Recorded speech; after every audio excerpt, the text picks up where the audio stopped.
बिस्मिल्लाहिर्रहमानिर्रहीम अस्सलामु अलैकुम रहमतुल्लाह। चीफ जस्टिस काजी फ़ाइज़ ईसा ने आखिरी हरबे के तौर पर जो मखसूस नशिस्तों का फ़ैसला है वो तो हो चुका है। उसमें तो काजी फ़ाइज़ ईसा को अंदाज़ा हो चुका है कि ये तो अब रिवर्स नहीं हो सकता,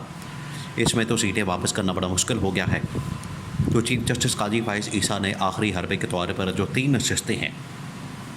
जिनका फ़ैसला लाहौर हाई कोर्ट से आया था, बाद में इनको सुप्रीम कोर्ट के अंदर चैलेंज किया गया था, वो नशिस्तें इन्होंने नून लीग को वापस कर दी हैं। अब ये काजी फ़ाइज़ ईसा आखिरी हरबे के तौर पर एक्सटेंशन हासिल करने के लिए हाथ पाँव मार रहा है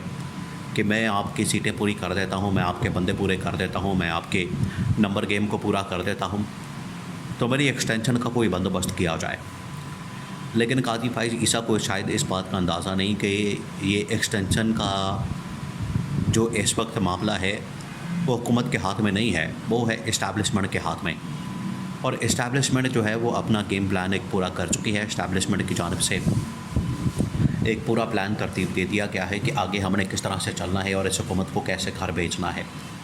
उनकी जानिब से एक मुकम्मल प्लान तैयार कर लिया गया है।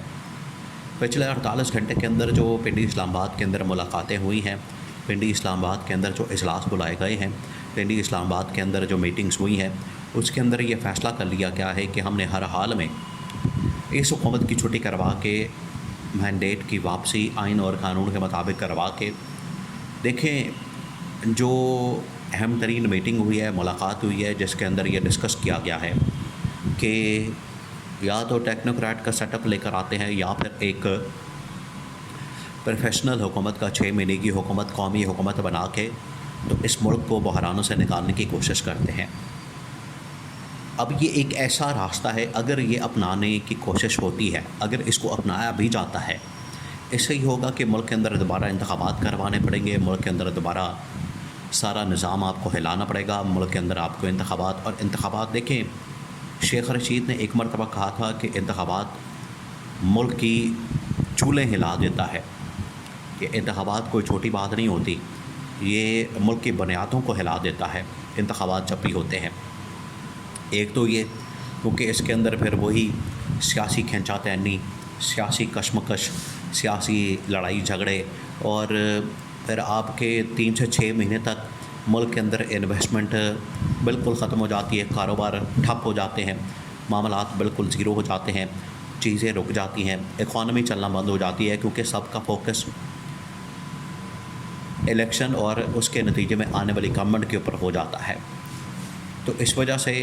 इलेक्शन वाली जो ऑप्शन है उसको अब रूल आउट किया जा रहा है कि इसको हम माइनस कर दें, इसको निकाल दें। और अगर मैंडेट की वापसी हो जाती है, अगर मैंडेट इमरान खान को वापस कर दिया जाता है, इमरान खान का जो mandate supreme court of Pakistan ने 13 रुकनी फुल खोत ने फ़ैसला दिया। देखिए, ये जो फ़ैसला आया था 13 रुकनी फुल खोत का, जो 8-5 की रेशो से फ़ैसला दिया गया सुप्रीम कोर्ट ने इमरान खान के हक़ में जो फ़ैसला दिया, इसके अंदर 8 जजेस ने इमरान खान और PTI को मखसूस नशिस्त देने का कहा और ये साथ में मेंशन किया कि इलेक्शन कमीशन ऑफ पाकिस्तान का कोई काम नहीं बनता, उसका कोई किरदार नहीं बनता कि वो किसी भी पॉलिटिकल पार्टी को जिस तरह से PTI को या बल्ले के निशान के महरूम करके PTI को बिल्कुल सिस्टम से आउट कर दिया, बिल्कुल सिस्टम से बाहर निकाल दिया। तो सुप्रीम कोर्ट ने कहा कि उसका कोई काम नहीं बनता, उसका कोई इसमें अमल दखल नहीं है, उसका इससे लेना देना नहीं है। तो ये उन्होंने बता दिया था। ये जो फ़ैसला आया है, इस फ़ैसले की रूह के मुताबिक इलेक्शन कमीशन के ऊपर जो सवाल उठाया गया था उसमें तो 8 जजेस शामिल थे, लेकिन इस फ़ैसले के ऊपर अमल दरामद, इस फ़ैसले के ऊपर इम्प्लीमेंट करना, जो भी फ़ैसला आ गया है, हालांकि 5 जजेस ने इस फ़ैसले से इख्तलाफ किया, लेकिन उनका भी मौक़िफ़ यही है, जो तकरीबन कोई 11-12 जजेस बन जाते हैं, कि हमने हर सूरत में इस फ़ैसले के ऊपर अब अमल दरामद करना है। अब जो फ़ैसला आ गया सो आ गया, हमने इस फ़ैसले से इख्तलाफ कर लिया, कोई बात नहीं, लेकिन इस फ़ैसले के ऊपर अमल दरामद नहीं रोका जा सकता। फ़ैसले के ऊपर अमल दरामद होना चाहिए, इम्प्लीमेंटेशन होनी चाहिए। इस बारे में जितने जजेस हैं, 11-12 जजेस, सिवाय काजी फ़ाइज़ ईसा के, काजी फ़ाइज़ ईसा अकेला ऐसा आदमी है, अकेला ऐसा जज है जो कि चीफ जस्टिस भी है। वो सिर्फ नहीं चाहता कि अगर मैं ये बात करता हूँ कि फ़ैसलों के ऊपर अमल दरामद होना चाहिए सुप्रीम कोर्ट के, तो उससे ये लगेगा कि ये जो मखसूस नशस्तों का फ़ैसला है इसके ऊपर भी अमल दरामद होना चाहिए, जो कि काजी फ़ाइज़ ईसा नहीं चाहता। फ़ाइज़ ईसा को इस बात का पता है कि इस फ़ैसले के ऊपर अमल दरामद होने की सूरत में मेरी जो एक्सटेंशन है उसके लिए जो नंबर गेम चाहिए, उसके लिए जो तादाद चाहिए कौमी असम्बली के अंदर, मेंबरान कौमी असम्बली की, वो पूरी नहीं हो सकती। अगर वो पूरी नहीं होगी तो मेरी एक्सटेंशन का प्रोग्राम ख़त्म हो जाएगा। काजी फ़ाइज़ ईसा ने 3 नशस्तें वापस करके मुस्लिम लीग नून को कोशिश तो की है, लेकिन ये कोशिश इतनी बारावर साबित नहीं हो सकती, इतनी कारगर साबित नहीं हो सकती। अब इस्टेब्लिशमेंट ने इस वजह से ये फ़ैसला किया कि हम बजाय इसके कि हम जाएँ नए इंतख़ाबात की तरफ, हम जाएँ नए इलेक्शन की तरफ, और उन्होंने एक और ऑप्शन, एक और चीज़ के ऊपर गौर किया है कि इंतख़ाबात के अंदर दोबारा से इमरान खान को वोट मिल जाता है, उसको सपोर्ट मिल जाती है, उसको इतनी बड़ी तादाद में अवाम सपोर्ट कर देते हैं, वोट दे देते हैं, तो फिर हम क्या करेंगे। आज तो इमरान खान के पास चले 100-125 नशस्तें हैं, मखसूस नशस्तें वापस करने के बाद उसके पास टोटल चलें 115-20 नशस्तें बन जाएंगी, और फुल मैंडेट के लिए हम फिर भी कोई ना कोई रुकावट पैदा कर देंगे।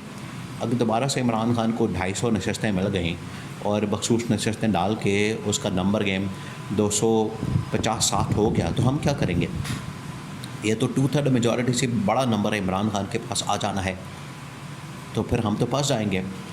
इस वजह से बेहतर यही है कि इमरान खान की रिहाई के लिए कुछ ना कुछ किया जाए, उसको मैंडेट वापस करने के लिए कुछ ना कुछ किया जाए, और इमरान खान के साथ जो लड़ाई है, इमरान खान के साथ जो लड़ाई झगड़ा है, इमरान खान के साथ जो क्लैश है, इमरान खान के साथ जो इस वक्त टेंशन है, उसको रोका जाए। ये हमारे भी मफाद में है, मुल्क के मफाद में है, पाकिस्तान के मफाद में है, अवाम के मफाद में है। इससे 2-3 शख्सियात को नुकसान है। एक काजी फ़ाइज़ ईसा को नुकसान होगा या शहबाज शरीफ की हुकूमत को नुकसान होगा, लेकिन अगर लार्जर पिक्चर में देखा जाए तो इसका फ़ायदा जो है वो ज़्यादा है, नुकसान कम है। इस वजह से इस्टेब्लिशमेंट इस बात पर मुत्तफ़िक हो गई, उनके दरमियान इत्तफ़ाक़ हो गया कि अगर हम इमरान खान की रिहाई, इमरान खान के मैंडेट की वापसी, इमरान खान की हुकूमत की सूरत में अगर हम ये नुकसान 2 लोगों का, काजी फ़ाइज़ ईसा की कुर्बानी और शहबाज शरीफ की कुर्बानी हम दे दें, और मुल्क के अंदर एक स्टेबिलिटी आ जाए, मुल्क के अंदर इस्तेहकाम आ जाए, मुल्क के अंदर एक ये जो सूरत हाल है ये ख़त्म हो जाए, तो ये हमारा फ़ायदा है। इस वजह से इमरान खान की रिहाई, मैंडेट की वापसी और हुकूमत की पेशकश, ये इस वक्त अटल फ़ैसला हकीकत और पत्थर पर लकीर बन चुका है, और इस्टेब्लिशमेंट की टॉप मिलिट्री कमान इस बारे में मुत्तफ़िक नज़र आती है।